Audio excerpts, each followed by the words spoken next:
Hello future doctors. तो आज हम पढ़ेंगे लिंकेज, रिकॉम्बिनेशन और म्यूटेशन। आइए स्टार्ट करते हैं। लिंकेज क्या है? 7 जन में 7 रहेंगे। इसकी डेफिनेशन क्या है? When genes are located on the same chromosome and are inherited together, this is called linkage. इसमें एक पॉइंट है, एक क्रोमोसोम पे 2 जीन है, अगर वो पास पास जितने ज़्यादा पास रहेंगे उतना ज़्यादा लिंकेज होगा और उतना कम चांस होगा क्रॉस करने का।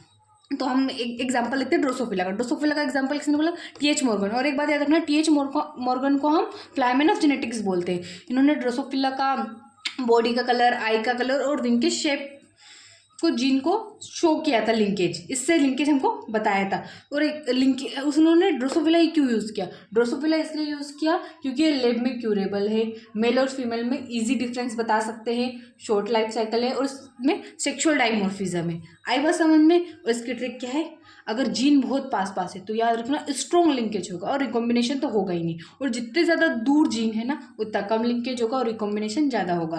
और लिंकेज के इन्वर्सली प्रोपोर्शनल है रिकॉम्बिनेशन। आई बात समझ में?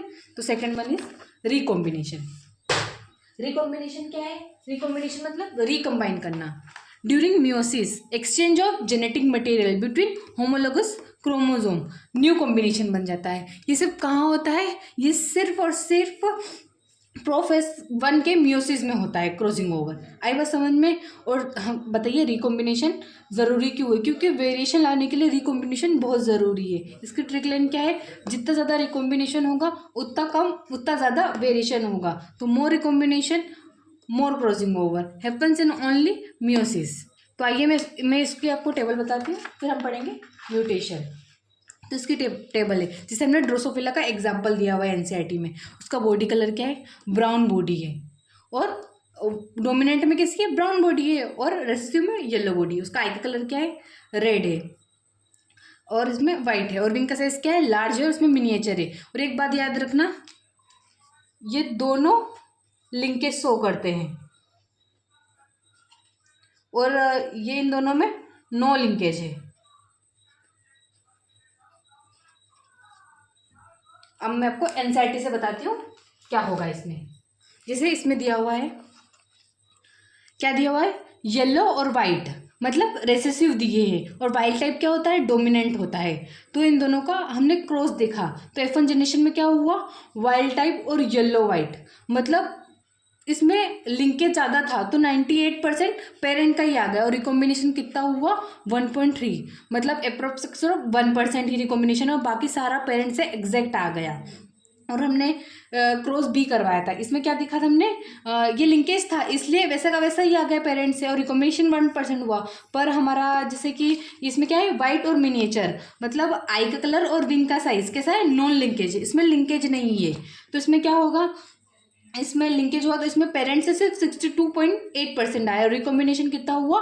37.2% इसमें रिकॉम्बिनेशन हुआ। क्योंकि इसमें लिंकेज कम था इसलिए रिकॉम्बिनेशन ज़्यादा हुआ और इसमें लिंकेज बहुत स्ट्रॉन्ग था इसलिए रिकॉम्बिनेशन सिर्फ 1% हुआ। और ये हमारे अल्फ्रेड स्टूडेंट ने बताया था, इसका जेनेटिक मैप बताया था। जेनेटिक मैप उन्होंने एक यूनिट यूज़ की थी, याद रखना, सेंटीमॉर्गन। आई बस समझ में? बस उन्होंने उनका बताया था ये। ओके, अब हम पढ़ते हैं म्यूटेशन। यहाँ तक समझ में आया तो लाइक करो। म्यूटेशन का मतलब क्या है? हमारे डीएनए या आरएनए में कोई सडन चेंज आता है तो उसको हम म्यूटेशन बोलते हैं। म्यूटेशन 2 प्रकार के होते हैं। एक पॉइंट म्यूटेशन होता है, मतलब एक पॉइंट पे म्यूटेशन हो जाता है।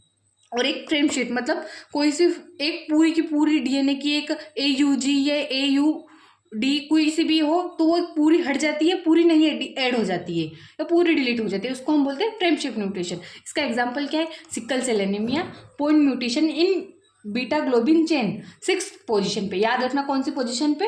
6th पोजीशन पे बीटा ग्लोबिन में चेंज होता है। ग्लूटामिक एसिड की जगह क्या बन जाता है? वेलिन बन जाता है। इसलिए हमारे आरबीसी का शेप कैसा होता है? सिक्कल हो जाता है, जिससे दराती जैसा हो जाता है। ऐसा हो जाता है तो इससे क्या होता है? हीमोग्लोबिन कम कंटेंट होता है और ऑक्सीजन भी कम कंटेंट होता है। आई बात समझ में? जैसे कि डिसीज, तो ऑटोजोमल भी डिसीज होती है और सेक्स लिंक भी डिसीज होती है। तो ऑटोजोमल में कौन सी होती है? डोमिनेंट होती है और रिसेसिव होती है। और सेक्स लिंक में क्या होता है?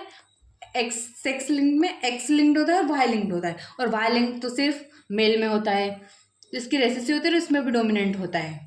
आई बात समझ में? Okay, bye bye.